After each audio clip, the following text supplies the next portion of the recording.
ইফতার করে কিছুক্ষণ রেস্ট নিয়ে তারপর চলে আসলাম রান্নাঘরে রান্না করতে। রান্না বসিয়েছি, এখানে মাছের ঝোল রান্না করছি, এটা প্রায় হয়ে আসছে।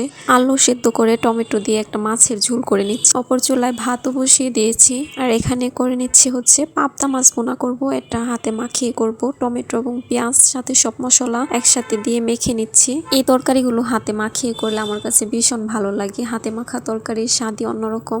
আমার কাছে মনে হয় ছোট মাছের যে কোনো তরকারি হাতে মেখে বেশি মজা হয়। মাছ দেওয়ার আগে পেঁয়াজ এবং টমেটোগুলো মশলার সাথে খুব ভালোভাবে মেখে তারপরে মাছ দিয়ে আলতো করে মেখে ঝোল দিয়ে দিলাম। ইফতার করে ফেললে ইফতারের পর শরীরটা এত দুর্বল হয়ে যায়, সাথে সাথে আর রান্নাঘরে আসতেই মনে চায় না। তাই আমি প্রায় দিন ইফতারের আগেই সব রান্না কমপ্লিট করে ফেলি।